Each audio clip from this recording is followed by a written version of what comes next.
ओम स्थापकाय च धर्मस्य सर्वधर्मस्वरूपिणे अवतार वरिष्ठाय श्रीरामकृष्णाय ते नमः।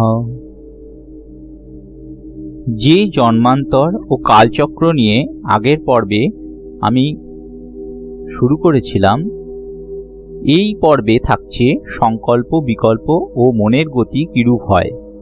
সেই রূপে আমরা এই পর্বের একটু একটু করে মনের গতি নিয়ে আলোচনা করব। শৈশবকাল হল দৈবকাল, যেখানে ত্রিগুণাত্মক মনের গতির ঊর্ধ্বে শিশুর মন থাকে, যেখানে তার মধ্যে কোনো ষড়রিপু প্রবেশ করতে পারে না। মন সততই শুদ্ধ ও পবিত্র হয়, এক ভালোবাসার বন্ধনে সকলের সাথে যুক্ত থাকে। শৈশবকাল অতিক্রান্ত হলে যে রিপুর দাস আমরা হই, সেগুলি মনের এক বিশাল অংশ তোমার দেহকে পরিচালনা করে।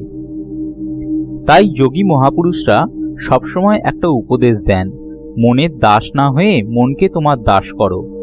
জগতের সকল কিছু তখন তোমার শক্তির কাছে বশীভূত হবে।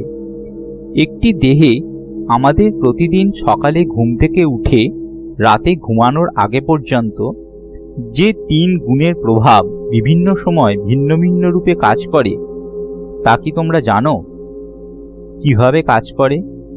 ধরো, সকালবেলা তোমার কোনো কাজ শুরু করার আগে একটু শান্তিতে বসে থাকতে বা নিজে একান্তে ঠাকুর ঘরে বা খুব হালকা সুরে গান শুনতে ভালো লাগে, বা প্রকৃতির বুকে গাছেদের ফুলেদের মাঝে সময় কাটাতে ভালো লাগে, যেন খুব কোলাহলের জগতে প্রবেশ করার আগে মন এক শান্ত সময়কে কাটাতে চায়।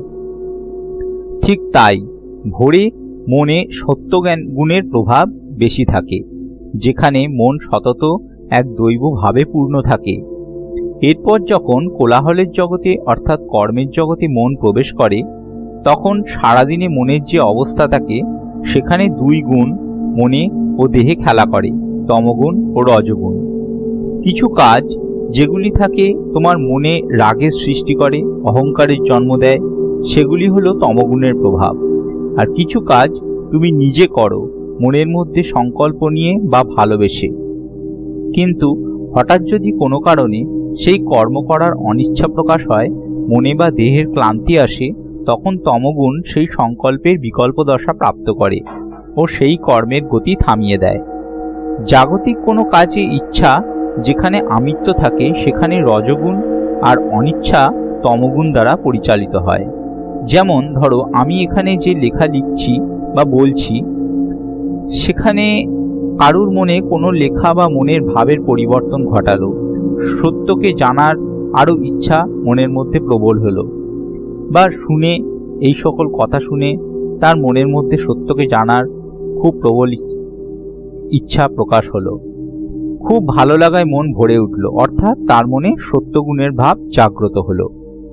কিন্তু কোনো লেখা বা কোনো পাঠ যদি সে ঠিক বুঝতে না পেরে তার অন্য মানে করল, বা তার পড়ার বা জানার ইচ্ছা বা তার পাঠ শোনার ইচ্ছা চলে গেল, তখন মনের তমগুণ তার মনের শুভ চিন্তাকে সেখানেই ধ্বংস করে দিল।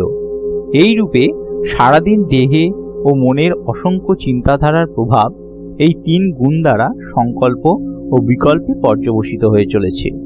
আর সেই চিন্তা সকল আমাদের অচেতন, অবচেতন, চেতন ও সচেতন স্তরে ভিন্ন ভিন্ন রূপে অবস্থান করে বা খেলা করে।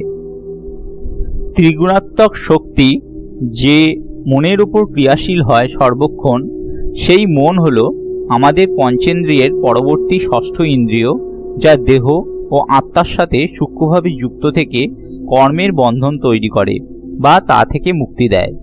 শৈশব থেকে বার্ধক্য পর্যন্ত এই মনের স্তরের ভিন্ন ভিন্ন দশা প্রাপ্ত হতে পারে, যা সেই মানুষটির মনে জ্ঞানদীপ প্রজ্বলিত করতে পারে ও সকল বন্ধন থেকে মুক্তি দিতে পারে।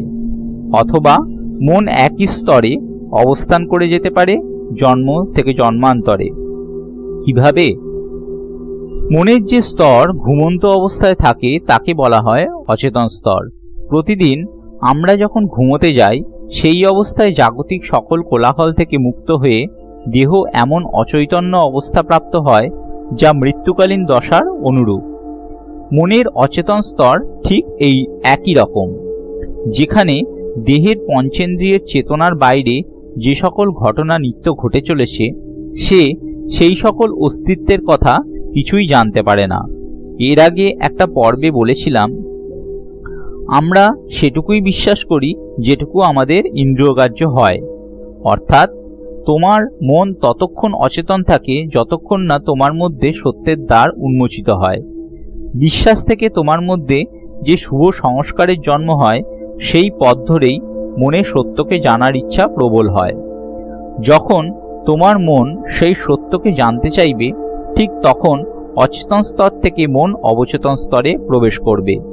সেই অবচেতন স্তরে তোমার মন অচেতন স্তরের অনুরূপ হলেও জ্ঞানের আলো যেহেতু প্রবেশ করতে শুরু করে, অর্থাৎ তোমার মনের দ্বার যখন তুমি খুলতে শুরু করো, তখন মন চেতন ও অচেতন স্তরের মাঝে অবচেতন স্তরে বাস করে। অনেক কাল কোনো বন্ধ অন্ধকার ঘরে যখন আলো প্রবেশ করে না আর সেখানে ধুলো ময়লা জমা হয়ে থাকে, সেখানে ধরো হঠাৎ যদি দরজায় খুব একটা ছোট্ট ছিদ্র তৈরি হয় এবং সেখান দিয়ে আলোকরশ্মি প্রবেশ করে, তখন কি হয়? ঘরের সব জায়গা দেখা না গেলেও কিছু অংশ ধুলো ময়লার মধ্যে দিয়ে আলোকিত হতে থাকে আর কিছু জায়গা দৃশ্যমান হয় ঘরের। এবার চিন্তা করো, ওই বদ্ধ অন্ধকার ঘরটাই হলো তোমার মন, যেখানে জন্ম জন্মান্তর ধরে কোনো সত্যরূপ জ্ঞানের আলো প্রবেশ করেনি। মনের মধ্যে সংশয়, অবিশ্বাস, কুচিন্তা, বাহ্যিক জগতে ধুলো ময়লার মতোই সেগুলো মনের ধুলো ময়লা বা জন্ম জন্মান্তর ধরে তোমার মনের ঘরে সঞ্চিত। সেখানে যখন তুমি সত্যকে জানতে শুরু করলে, সেই বদ্ধ মনে বিশ্বাসের আলো দীপ প্রজ্বলিত হলো আর মনের ঘরে সত্যকে জানার ইচ্ছা বাড়তে থাকলো। ঠিক অবচেতন স্তর এইরূপ। এই স্তরে অচেতন অবস্থা প্রাপ্ত থাকলেও চেতনার আলোয় কিছু অংশ দৃশ্যমান হয়, তবে এই স্তর সঠিকভাবে মন কিছুই বুঝতে পারে না। তাই মনের সংশয় দশা বা অবিশ্বাসের রেখা থেকেই যায়। এখন চিন্তা করে বা বিচার করে দেখলে বুঝতে পারবে, বাইরের সকল কর্ম দিনরাত করে গেলেও মন সবসময় অচেতন স্তরেই থেকে যায়, যতক্ষণ না তোমার মনের দ্বার খুলে দিয়ে বা মনে বিশ্বাসের মাধ্যমে জ্ঞানের আলো প্রবেশ করতে দিয়ে সত্যকে জানার ইচ্ছা ও নিজেকে পরিবর্তনের ধারায় নিয়ে যাচ্ছ। ততক্ষণই মন অবচেতন স্তরে পড়ে থাকে বা তার নিচের স্তরেও থাকতে পারে, অর্থাৎ অচেতন স্তরে। অবচেতন থেকে চেতনা স্তর, যেখান থেকে সচেতন স্তরে আমরা পৌঁছতে পারি। কিভাবে সেটা জানতে হলে আমরা অবশ্যই আগামী পর্বের দিকে লক্ষ্য রাখব এবং আমরা আমাদের এই পর্বগুলো থেকে একটু একটু করে মনের মধ্যে যে জ্ঞানের আলো প্রবেশ করাচ্ছি বা যার মাধ্যমে আমাদের মন আস্তে আস্তে অন্ধকার থেকে আলোর পথে এগোতে শুরু করছে, সেখানেই আমাদের মনের মধ্যে যে ধুলো ময়লা জমা হয়ে আছে সেগুলোও আস্তে আস্তে সরে যাবে। তোমার সামনে এমন এক পথ বা এমন এক দিশা বা এমন এক চিত্র ফুটে উঠবে যা তোমার সামনের দিকে তোমার তুমিকে চিনতে সাহায্য করবে। ওম স্থাপকায় চ ধর্মস্য সর্বধর্ম স্বরূপিণে অবতার বরিষ্ঠায় শ্রীরামকৃষ্ণায় তে নমঃ। সমস্ত দর্শক ও শ্রোতা বন্ধুরা, আগামী দিনে এই ধরনের পাঠ আরও পেতে অবশ্যই সত্যের সন্ধান চ্যানেলটিকে সাবস্ক্রাইব করুন ও পাশে থাকা বেল আইকনটি অবশ্যই ক্লিক করবেন। নমস্কার।